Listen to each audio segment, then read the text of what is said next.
Viewers আসসালামু আলাইকুম। Viewers আজকে আমরা জানবো যে আপনারা কিভাবে ভুট্টার ফলন বৃদ্ধি করবেন। তো আজকে আমরা সেটাই জানবো। তো বিস্তারিত জানার জন্য ভিডিওটি শেষ পর্যন্ত দেখবেন এবং যারা নতুন ভিউয়ার্স আছেন তারা অবশ্যই আমাদের চ্যানেলটি সাবস্ক্রাইব করে রাখবেন। তো ভিউয়ার্স লক্ষ্য করতে পারতেছেন এই যে ভুট্টাটা দেখেন মশাটা কিন্তু এটা পোকা খেয়ে ফেলছে, যে দেখেন মাথাটা এটা কিন্তু ধীরে ধীরে এই যে পোকার অংশটা ধীরে ধীরে ভিতরে চলে যাচ্ছে। তার কারণ আছে এই যে মাথার অংশটা এটাও কিন্তু অনেকটা নরম থাকে এবং নরম থাকার কারণে এটা অনেক মিষ্টি এবং এই পোকাটা প্রথম অবস্থায় এখানেই ধরে, যেহেতু নরম জায়গা তো সে কারণে কিন্তু এখানেই ধরে। তো এর জন্য কিন্তু আমাদের আগেই দানাদার প্রয়োগ করা উচিত ছিল পানির সারের সাথে, তাহলে কিন্তু আমাদের গাছে এত সহজে আর কি পোকা আক্রমণ করতে পারতো না। তো বন্ধুরা কথা হচ্ছে যে ভুট্টার ফলন বৃদ্ধি করবেন কীভাবে, বা ভুট্টার ফলন বৃদ্ধি করতে আপনারা কী কী করবেন বা কখন কী পরিচর্যা করতে হবে, এটা হচ্ছে মূল কথা। তো বন্ধুরা প্রথম অবস্থায় যেহেতু আমরা ভুট্টা লাগানোর পর গাছ যেহেতু ছোটো থাকে, তো তখন কিন্তু আমরা গাছগুলোকে শুধু পোকার হাত থেকে রক্ষা করি এবং গাছগুলোর গ্রোথ বৃদ্ধি করার চেষ্টা করি।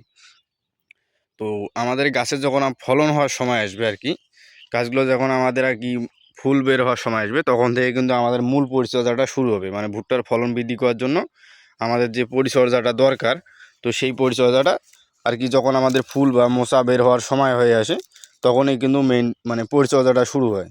তো আমাদের তখন থেকেই একটা কাজ করতে হবে, সেটা হচ্ছে আমাদের গাছগুলোকে পর্যাপ্ত পরিমাণে খাদ্য দিতে হবে, যেমন জিঙ্ক বা ব্রোন মানে খাদ্য, মানে যাদের গাছগুলো যে আমরা যে খাদ্যগুলো আগে দিয়েছি সেগুলো কিন্তু আমাদের গাছের জন্য বা গাছগুলো বৃদ্ধির জন্য দিয়েছি, কিন্তু পরবর্তী যে আমাদের খাদ্যগুলো দিতে হবে সেগুলো হচ্ছে আমাদের গাছের মানে পর্যাপ্ত পরিমাণে গাছের পাশাপাশি আমার গাছের ফলটা বৃদ্ধি করার জন্য আমাদেরকে অবশ্যই খাদ্য দিতে হবে।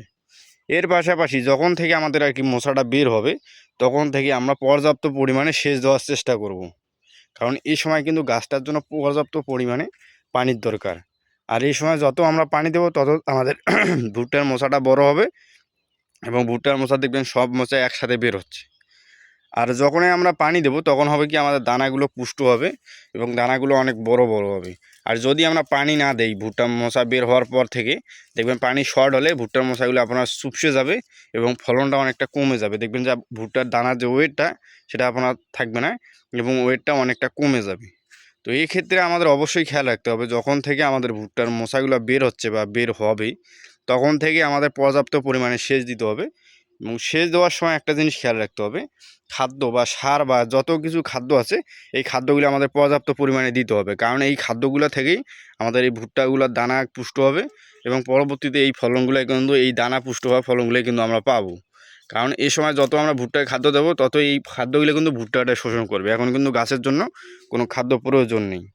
তো এই ক্ষেত্রে খেয়াল রাখতে হবে, যখন থেকে আমাদের ভুট্টা বের হচ্ছে তখন থেকে আমরা পর্যাপ্ত পরিমাণে সার বা দিতে হবে এবং পরিমাণে মতো পানি দিতে হবে। তো বন্ধুরা যারা ফলন বৃদ্ধি করতে চান তারা অবশ্যই মানে ভুট্টা পাকার আগ পর্যন্ত আপনারা সেচ দিতে পারেন। আর সেচ দিলেই কিন্তু আপনার ভুট্টার ফলনটা অনেকটা বৃদ্ধি করা সম্ভব। তো বন্ধুরা আজকে পর্যন্তই, সবাই ভালো থাকবেন। ভিডিও ভালো লাগলে অবশ্যই আমাদের চ্যানেলটি সাবস্ক্রাইব করে রাখবেন। আসসালামু আলাইকুম।